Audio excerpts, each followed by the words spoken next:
aí pessoal, beleza? Vamos lá para mais uma aula de língua portuguesa. Hoje nós vamos estudar as figuras de linguagem, né? Acredito que você já tenha estudado alguma coisa sobre isso em anos anteriores. Semana passada a gente falou sobre linguagem conotativa e denotativa e eu falei bastante para vocês sobre a questão da conotação, né? Que é a linguagem figurada. Então hoje a gente vai estudar essa linguagem figurada, né? Estudando esses recursos que são as figuras de linguagem, tá bom? Só relembrando, projeto de fluência, estou recebendo textos, tenho recebido pouquíssimas leituras, viu? Então quero receber mais, vamos nos empenhar mais na entrega desses áudios, tá bom? Vamos aqui para a correção da nossa atividade, pessoal. Nós temos aqui o texto, um trecho do texto Morte e Vida Severina. É um livro fantástico, é um poema dramático do poeta João Cabral de Melo Neto. Ele conta a história de Severino, que é um retirante, um homem lá do sertão nordestino que tem que sair do seu lugar em busca de algum meio de sobrevivência. Ao longo desse caminho ele vai encontrando várias pessoas, se deparando com a dura realidade que é a vida no sertão. Lê aqui rapidinho um trechinho, eu adoro esse texto. Morte e Vida Severina. O retirante explica ao leitor quem é e a que vai. O meu nome é Severino, não tenho outro de pia. Como há muitos Severinos, que é santo de Romaria, deram então de me chamar Severino de Maria. Como há muitos Severinos com mães chamadas Maria, fiquei sendo o da Maria do finado Zacarias. Mas isso ainda diz pouco, há muitos na freguesia, por causa de um coronel que se chamou Zacarias, e que foi o mais antigo senhor dessa Cismaria. Como então dizer quem fala, ora vossas senhorias? Vejamos, é o Severino da Maria do Zacarias, lá da Serra da Costela, limites da Paraíba.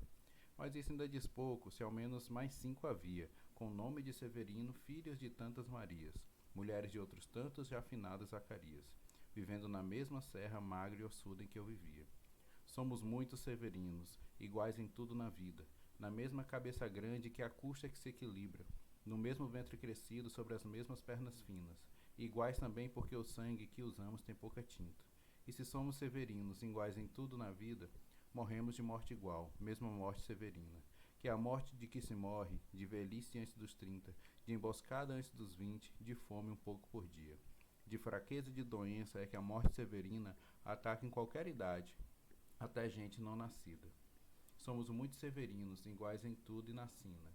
Há de abrandar essas pedras, suando-se muito em cima. Há de tentar despertar a terra sempre mais extinta. Há de querer arrancar algum roçado da cinza. Mas para que me conheçam melhor vossas senhorias e melhor possam seguir a história de minha vida, passa a ser o Severino que em vossa presença emigra. É que é só o trecho inicial, é um poema maravilhoso que conta de uma forma poética, mas bastante crua, bastante visceral, como é a vida de quem tem que encarar todas as mazelas da seca, né, no sertão do Nordeste. Recomendo demais que vocês façam a leitura do texto na íntegra, não só do texto que eu coloquei aqui na atividade, mas do livro como um todo. Tá certo? Então vamos lá para as questões. Nesse trecho do poema há duas cenas. Que elementos do texto permitem saber como elas se dividem? Voltando aqui rapidinho, a gente percebe a divisão das cenas através desses elementos aqui, pessoal. O retirante explica ao leitor quem é e a que vai, depois aqui. Então, esses trechos aqui em letras maiúsculas é que indicam o início de cada cena. Beleza? O protagonista se apresenta como Severino da Maria dos Zacarias, lá da Serra da Costela, limites da Paraíba. Ao se identificar dessa maneira detalhada, o protagonista se vê como um indivíduo, ele se vê como um ser único. Não, né, pessoal? Na verdade, ele ainda fala que quando ele diz isso, que é o Severino da Maria dos Zacarias, da Serra da Costela, ele diz que lá ainda havia muitos, né? E pelo menos uns 5 havia. Então, quando ele se denomina dessa forma, ele não está se colocando como um indivíduo, pelo contrário, ele se coloca como um ser coletivo, um ser que representa todas as pessoas que moram ali, chamando todos de Severinos. Letra B. Releia este verso do poema. Mas isso ainda diz pouco, porque o personagem faz essa afirmação apesar de dar várias informações sobre quem é. A palavra... Desculpa, pessoal. Porque iguais a ele há muitos severinos, com o mesmo nome e a mesma pobreza. Então, pessoal, quando ele fala isso, né, ele assume esse papel ele de certa forma, ele representa todas as pessoas que vivem naquela região e que passam pelos mesmos problemas, tá certo? C. A palavra sina, usada mais adiante em sua apresentação, pode ser entendida como destino. Fatalidade é que está sujeito ao ser humano. De acordo com o personagem, qual é a sina da vida dos severinos? Que tipo de destino eles têm que enfrentar? Tentar cultivar com esforço uma terra árida.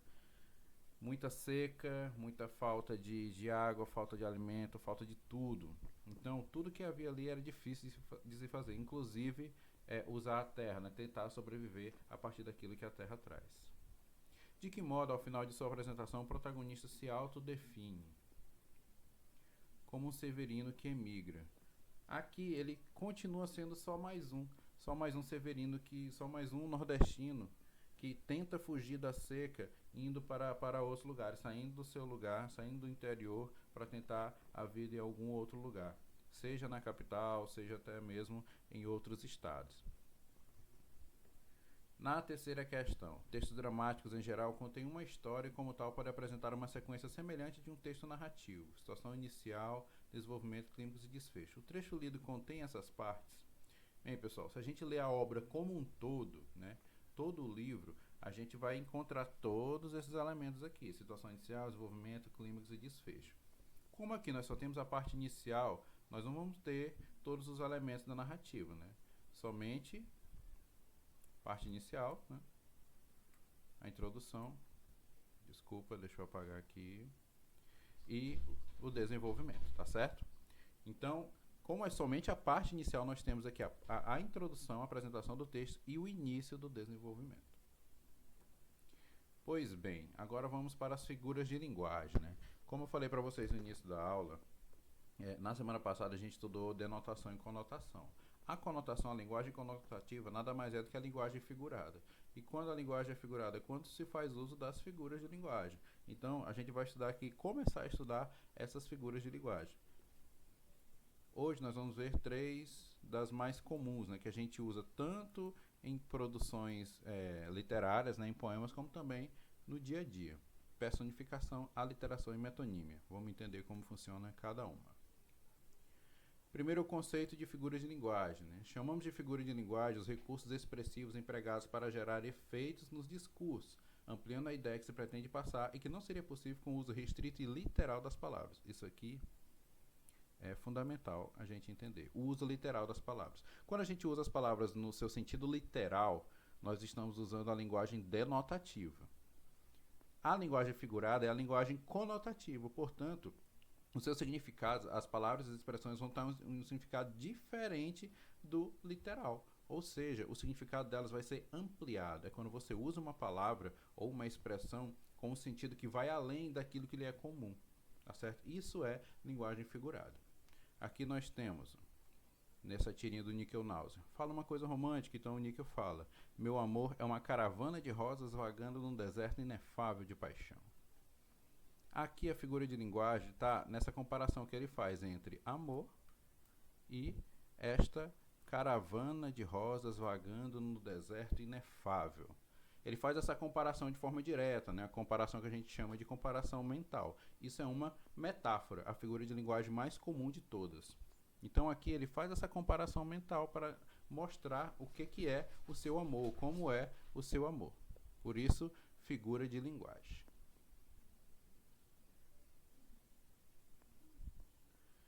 Bem, estudando aqui as figuras de linguagem separadas para esta semana, né? Primeiro, a personificação. Ela também tem esse outro nome aqui, prosopopeia, que eu até gosto mais. Não sei porquê, mas eu gosto mais do nome prosopopeia. Mas enfim, vocês vão ver mais com o nome personificação. O nome já indica bastante do que significa, né? Ela ocorre quando se atribui características humanas àquilo que não é humano, como objetos ou sentimentos. Ou seja, é você atribuir características humanas ou animadas a seres que não são humanos, a seres que não são vivos. Olha aqui a tirinha do Chico Bento. Aqui o Zé Lelé se olhando no espelho, né? Tá se olhando no espelho, Zé Lelé? Eu não. Ele é que tá me olhando. Quando ele diz que o espelho está olhando para ele, isso aqui é linguagem figurada. Por quê?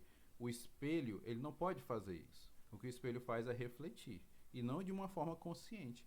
No momento que ele diz que o espelho está olhando para ele, ele está atribuindo o quê? Uma característica humana a um ser que não é humano, né? Ou pelo menos, ou uma característica viva a um ser que não é vivo. Olhar. Só olha quem tem vida. Portanto, isso é uma personificação, é uma prosopopeia, tá certo? Então, sempre que você atribuir características humanas a seres que não são humanos, ou características de ser vivo a um ser que não é vivo, aí nós temos uma personificação. A aliteração, ela consiste em quê? Na repetição de um mesmo som consonantal propositalmente em um texto como recurso estilístico. Bem, som consonantal, ou seja, som de consoante. Então nós vamos ter a repetição de uma mesma consoante com a intenção de se atingir algum efeito de sentido. Normalmente um efeito sonoro. Quem usa uma aliteração, ela quer provocar algum efeito sonoro que vai ajudar de alguma forma em seu texto. Olha aqui o que o Cebolinha diz. O rato roeu a roupa do rei de Roma. Nós temos a repetição do R. Rato roeu roupa, rei, Roma. Então a letra R foi repetida várias vezes. Isso aqui é uma espécie de trava-língua, não sei bem como chama essas expressões, mas que é muito conhecida.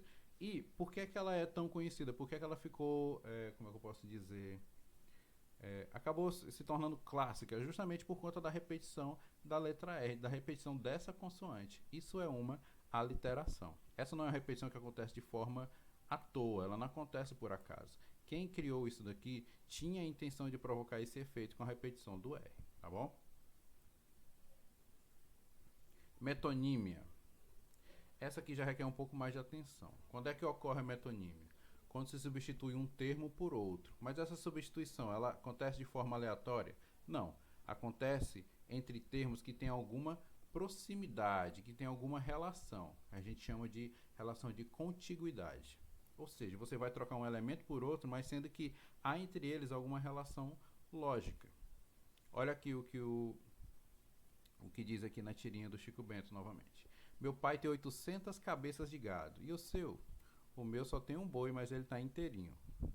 Bem, quando aqui essa personagem fala em cabeças de gado, ele não está dizendo que o pai dele só tem as cabeças desses animais. Não, ele tem um animal por inteiro.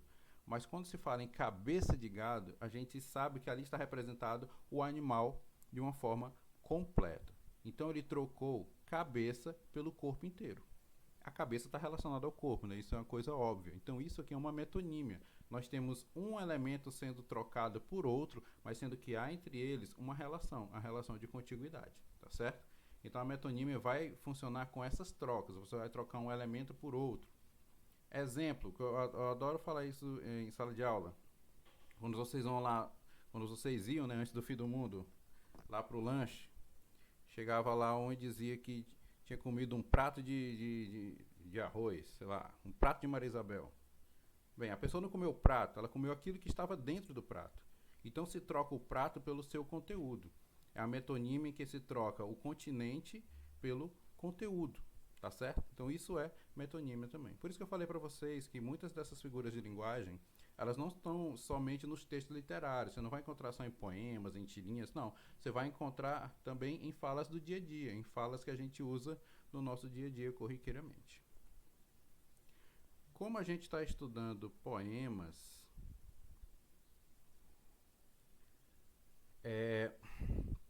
eu destaquei aqui nesses poemas algumas figuras de linguagem, né? No primeiro, metonímia, um poema bastante conhecido de Carlos Drummond de Andrade, um dos nossos poetas mais celebrados. Bem, aqui nós temos, no poema de Sete Faces, na segunda estrofe, as casas espiam os homens. E, na terceira estrofe, o bonde passa cheio de pernas. Quando ele fala as casas espiam os homens, quem espia não são as casas, mas as pessoas que estão dentro dela. Então, isso é uma metonímia. Assim, quando também nesse verso, onde ele diz, o bonde passa cheio de pernas. Não há só pernas dentro desse bonde. Há as pessoas por inteiro. Então, essas pernas representam essa pessoa. É a troca de um elemento pelo seu todo, né? Da parte pelo todo. Isso também é metonímia. Tá certo?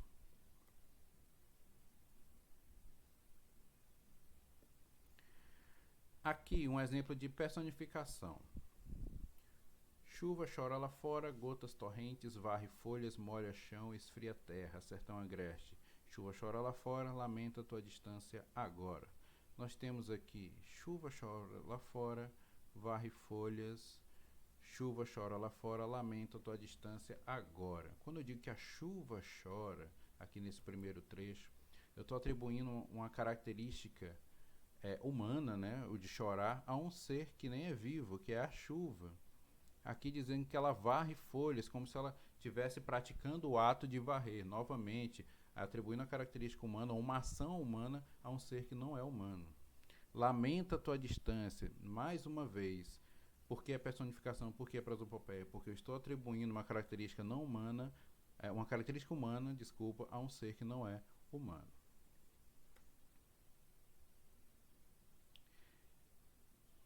E, perdão aqui pelo erro de digitação, isso não é uma personificação, isso aqui é uma aliteração, pessoal. Se desse para escrever aqui, vai ficar muito complicado. Isso é uma aliteração. O que é que eu destaquei aqui? Chora a chuva no céu cinza de nuvens. Bem, o poeta, que eu conheço bem, quando ele fez isso daqui, quando ele aproximou essas palavras, ele queria chamar justamente a atenção, né, que ele fez intencionalmente a repetição do C. Chora chuva, céu cinza, justamente para dar essa impressão, tentar evocar ao barulho da água caindo, ao barulho da chuva, tá certo? Então isso é aliteração, tá errado aqui na digitação, viu? Isso é uma aliteração, a repetição de um som de consoante, no caso aqui da consoante C. Bem, pessoal, então a atividade de hoje vai continuar sendo sobre o poema Morte e Vida Severina. Quero que vocês respondam as questões 4 e 5 lá da página 56, tá certo? Somente resposta, não precisa copiar as perguntas. Então a gente encerra nossa aula de hoje, desejando um ótimo feriado para vocês e a gente se encontra na próxima semana, tá bom? Até!